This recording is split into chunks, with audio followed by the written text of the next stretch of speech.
भविष्य की पृथ्वी। जब एक खतरनाक एक्सपेरिमेंट के बाद दुनिया पूरी तरह से तबाह हो गई, बड़े बड़े शहर जंगलों में बदल गए और एक ऐसे ज़ोंबी वायरस ने जिसका किसी के पास कोई इलाज नहीं था, उसने 99.99% आबादी को म्यूटेट कर जानवर बना डाला। यानी कि अब सिर्फ कुछ गिने चुने इंसान ही इस पोस्ट एपोलिप्टिक दुनिया पर छिपकर रह रहे हैं। वे अब जंगलों में जानवरों का शिकार कर और कंदमूल खाकर जिंदा है। वहीं जिस बीमारी ने इंसानों को म्यूटेट कर दिया था, उससे तो अब बीतते समय के साथ जंगली जानवर भी म्यूटेट होने लगे। यानी कि बचे हुए इंसानों के लिए खतरा और ज्यादा बढ़ गया, क्योंकि ये म्यूटेशन किसी इंसान या जानवर के आसपास सांस लेने से ही फैल जाता है। अब यहाँ से हमें एक ऐसा ही सर्वाइवर्स का ग्रुप दिखाया जाता है जो कि जंगलों में छिपकर रह रहे थे और आज वे शिकार करने निकले हैं। जिस दौरान पूरे ग्रुप का लीडर उरी अपने बेटे सेवन को डांटता भी है कि आज वो उन सबको जंगल में शिकार के लिए कुछ ज्यादा ही दूर ले आया। ये जगह बहुत डेंजरस है क्योंकि यहाँ पर म्यूटेटेड जानवर हो सकते थे। हालांकि सेवन के अनुसार उनके पास ऑलरेडी बहुत कम खाना बचा है। अपने एरिया से वे ज्यादातर शिकार और फल खाकर खत्म कर चुके हैं। तो भूखे मरने से बेहतर है कि वे अपने एरिया से बाहर निकलकर शिकार करने का रिस्क लें। जिसके बाद ग्रुप अब सेवन की अगुवाई में और आगे बढ़ने लगा। कुछ देर बाद एक मेंबर सेलेब ने बताया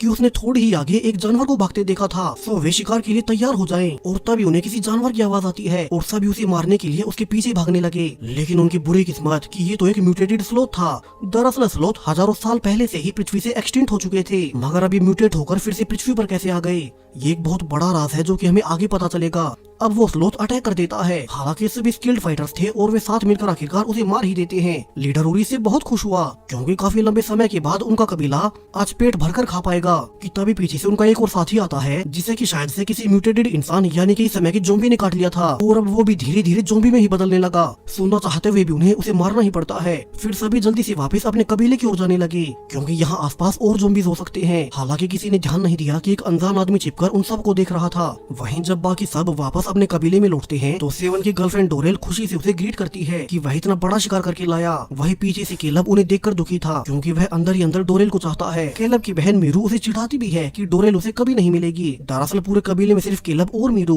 ये दोनों भाई बहन ही थे जिन्हें की अब तक पढ़ना लिखना आता है। दरअसल उनके पिता एक साइंटिस्ट थे जो कि काफी साल पहले मारे गए और उन्हीं की वजह से पूरे कबीले में सिर्फ इन दोनों को ही पढ़ना लिखना आता है। बाकी सब तो समय के साथ कई साल पहले ही पढ़ना लिखना भूल चुके थे। तो वही लीडर उरी उन सबको सलाह देता है कि अब उन्हें यह जगह छोड़कर कहीं और जाकर बसना होगा क्योंकि यहाँ भी अब ज़ोंबीज पहुँचने लगे हैं। हालांकि बाकी सबने इसके लिए साफ मना कर दिया। उन्होंने कहा कि वे इतने सालों से यहीं सेफ थे और इसकी क्या गारंटी है कि उन्हें आगे जाकर सेफ्टी ही मिलेगी, तो अभी के लिए उनका यही रहना सेफ होगा।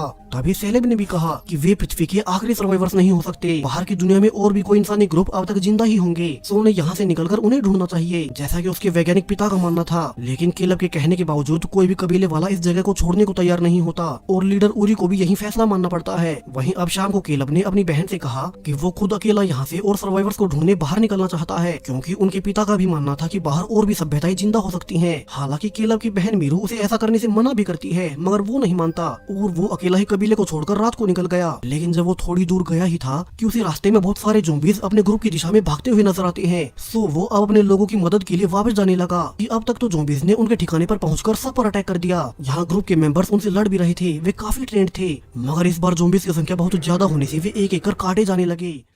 तो कुछ सर्वाइवर्स भागकर एक गुफा में छिपने लगते हैं ताकि कम से कम वे तो बच जाएं। जबकि बाहर लीडर यूरी के बेटे सेवन ने देखा कि अब उसके पिता को भी काट लिया गया है और वे उसकी आंखों के सामने ही मारे गए। जबकि केव के अंदर भी ज़ोंबीज का अटैक होने लगा जिस कारण ना चाहते हुए भी उन्हें बाकी सबको अंदर लिए बिना ही दरवाजा बंद करना पड़ता है। अब कुछ ही देर में बाहर बाकी सब या तो मारे गए या फिर म्यूटेटेड होकर ज़ोंबीज बन गए।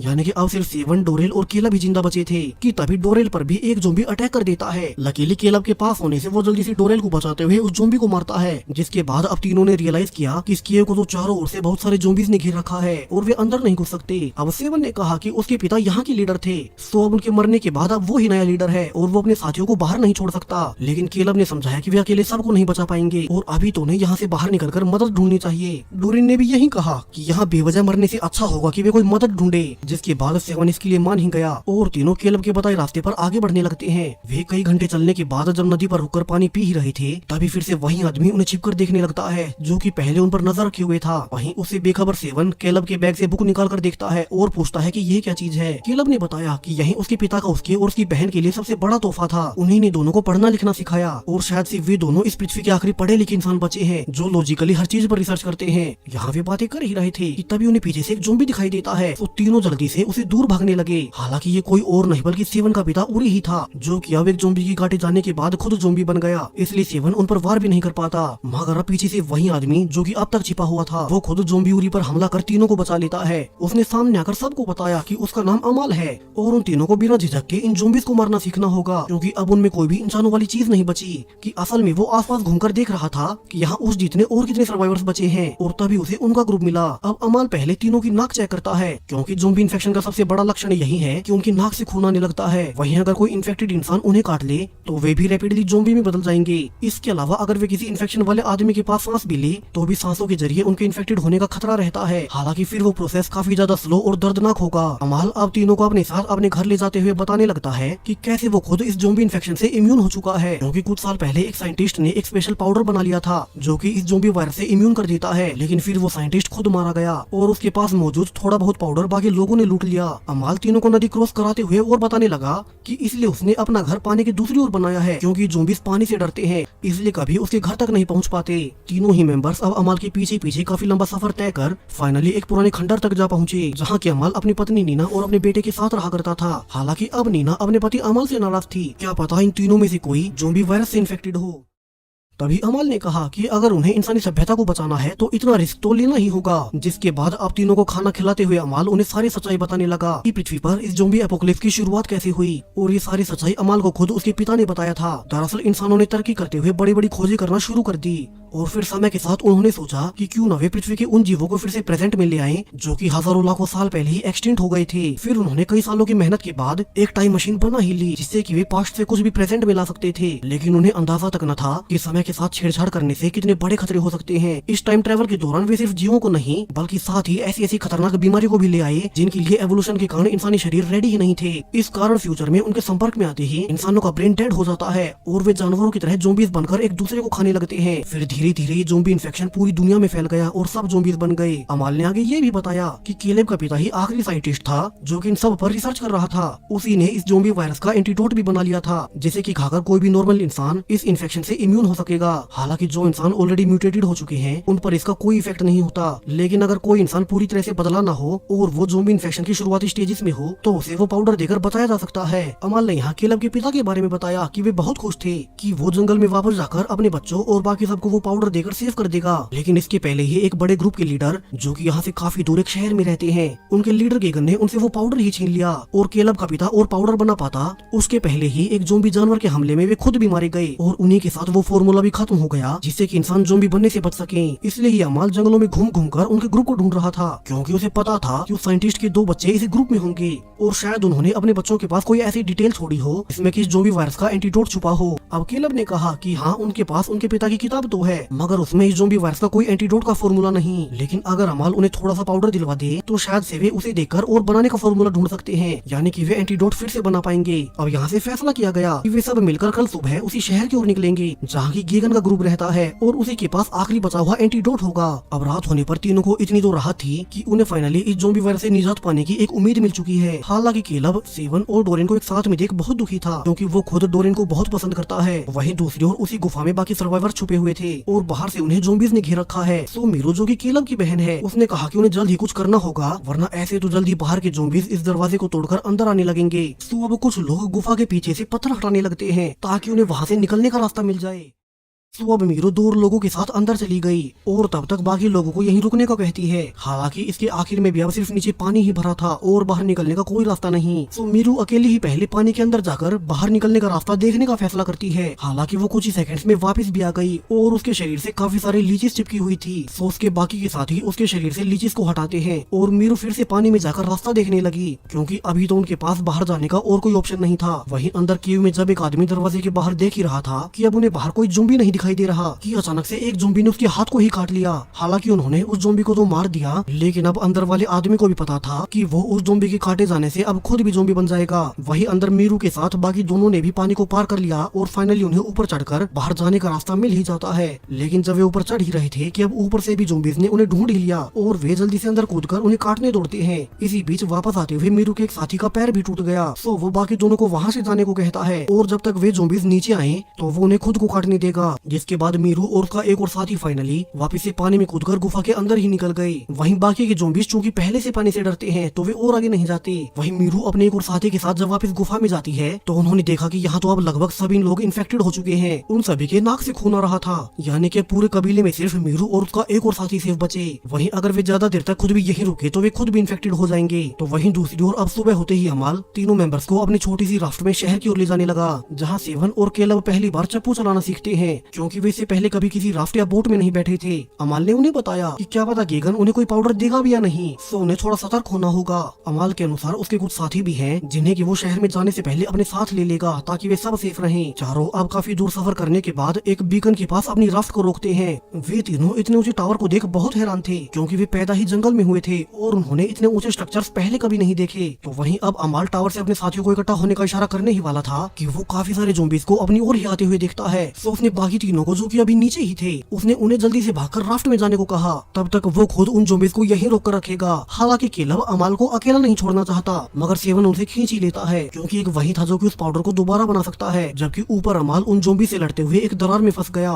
फिर भी उसने ज़ॉम्बीज़ को मारना नहीं छोड़ा। वहीं जो आग उसने इशारा देने के लिए लगाई थी उसे उसके साथी दूर से ही देख लेते हैं और इस टावर की ओर ही आने लगते हैं, जबकि बाकी तीनों तो राफ्ट लेकर शहर की ओर निकल ही गए। जिस बीच डोरे ने देखा कि अब तक उसकी नाक से भी खून आने लगा है, यानी कि वो भी इन्फेक्टेड हो गई। हालांकि वो अभी शुरुआती स्टेज पर है और अगर उसे पूरी तरह से ज़ॉम्बी में बदलने से पहले वो पाउडर मिल जाए तो वो अब भी बच सकती है।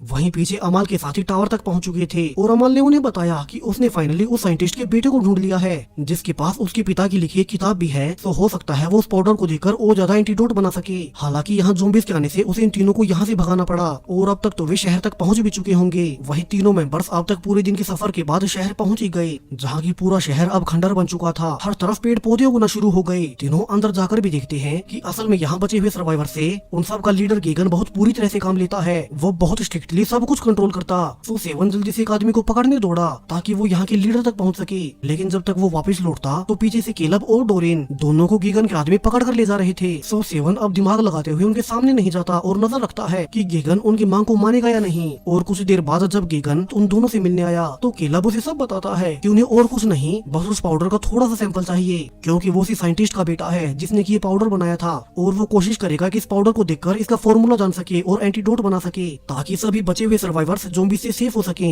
तभी उसने नोटिस किया कि अब तो उसकी नाक से भी खून आने लगा, यानी कि वो खुद भी इन्फेक्टेड हो चुका है। अब केलब से सब कुछ जानने के बावजूद गेगन उसे पाउडर देने से मना कर देता है। उसने कहा कि यही पाउडर इस समय की उसके पास सबसे बड़ी दौलत है। यहाँ जितने भी लोग उसके अंडर काम कर रहे हैं वे सब इस पाउडर को पाने के लिए ही उसकी गुलामी कर रहे हैं। इसके अलावा वो खुद और उसकी बेटी वे दोनों उस पाउडर से इम्यून है और बाकी बचा हुआ पाउडर वो अपने बच्चों को देगा। तो गेगन अब पाउडर देने से तो मना कर देता है, लेकिन उसने केलब को उसकी लैब में जाने दिया, जहाँ की केलब के पिता ने ही कभी ये एंटीडोट पाउडर बनाया था। गेगन ने कहा कि अगर केलब यहाँ से पाउडर बनाने का फॉर्मूला बना सके तो बना ले, वो उसे अपने पास से कोई पाउडर नहीं देगा। वहीं उसने डोरेन को बाकी सबसे अलग बंद कर दिया क्योंकि वो इन्फेक्टेड थी। जबकि इन सब को सेवन दूर से देख रहा था, वो समझ गया कि गेगन कभी खुद से उन्हें पाउडर नहीं देगा और न ही केलब उस लैब से अपने आप से पाउडर बना सकता है। तो सेवन अकेले में अंदर कूदकर अब गीगल की बेटी गीगेल को पकड़ लेता है। उसने धमकी दी कि वो अपने पिता से उसे पाउडर दिलवाए, वरना तो वो उसे जान से मार देगा। सेवन ने उसे ये भी बताया कि कैसे उसके पिता ने उस वैज्ञानिक से इस पाउडर को छीना था, तो अब वो कम से कम इसका एक सैंपल तो उन्हें दे ही सकता है, जिसके लिए फाइनली गेगन की बेटी मान ही गई। वो उसे अपने पिता की सेफ के पास ले जाकर कहती है कि उसके पिता इसके अंदर से ही हर रोज थोड़ा सा पाउडर लाते हैं, मगर इसकी चाबी उन्हीं के गले में है, जिस चाबी के बिना वे इसे खोल नहीं सकते।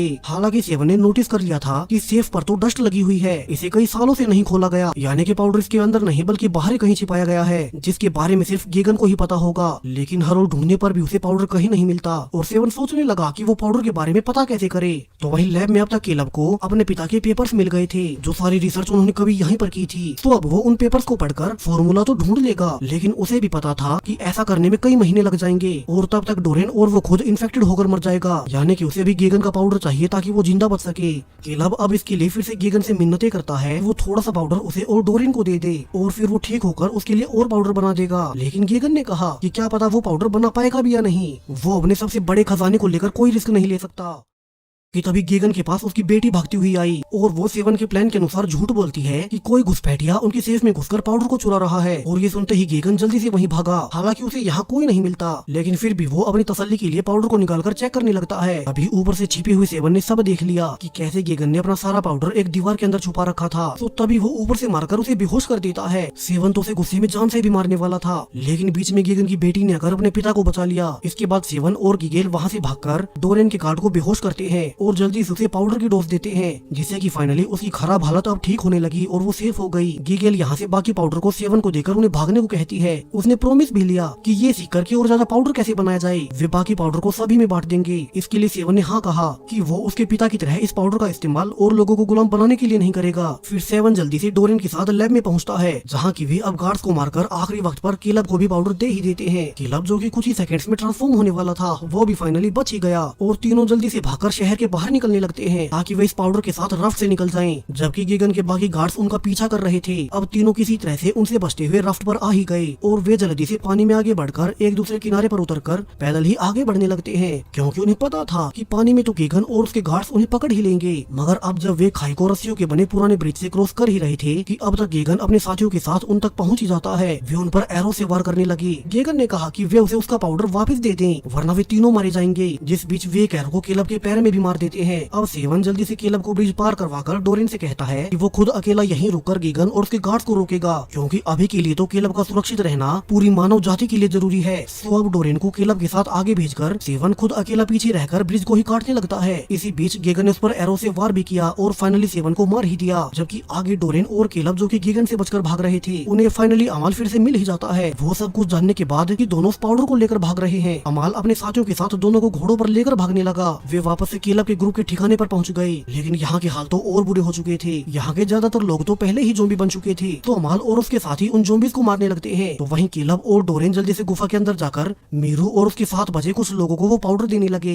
जो कि इन्फेक्टेड होकर ज़ॉम्बीज़ में बदल रहे थे। वहीं अब तक गेगन भी वहाँ अपने साथियों के साथ आ गया। उसे कैसे भी करके अपना पाउडर वापस चाहिए था और वो केलब पर एरो चलाने लगता है, क्योंकि अकेला केलब ही उस पाउडर को बना सकता है। तो अमल ने खुद केलब के सामने जाकर उसे बचा लिया। अब तक तो केलब को भी गुस्सा आ चुका था। पहले गेगन ने सेवन को मार दिया और अब अमल को एरो जा लगी। तो केलब अभी कुल्हाड़ी उठाकर गेगन को दे मारता है, जिससे कि गेगन भी फाइनली मारा ही गया। अब धीरे धीरे इस घटना को कई हफ्ते बीत चुके हैं। अमाल उस एरो के लगने के बावजूद जिंदा बच गया। यहाँ अब ग्रुप के बचे कुछ लोगों और बच्चों को केलब की बहन मीरू पढ़ना लिखना सिखा रही थी। तो वहीं केलब पाउडर के साथ फिर से शहर में अपने पिता की लैब की ओर निकल पड़ता है। उसे उम्मीद थी कि वो वहाँ जाकर जल्दी इस एंटीडोट को पूरा बना लेगा, जिससे कि पृथ्वी पर बचे हुए सारे सर्वाइवर सेफ हो सकेंगे और ये ज़ॉम्बी वायरस खत्म हो जाएगा। वो सेफ पृथ्वी जिसका सपना देखकर सेवन ने अपनी जान का सैक्रिफाइस दिया था। और इसी होपफुल एंडिंग के साथ ये पूरी मूवी यहीं पर खत्म हो जाती है।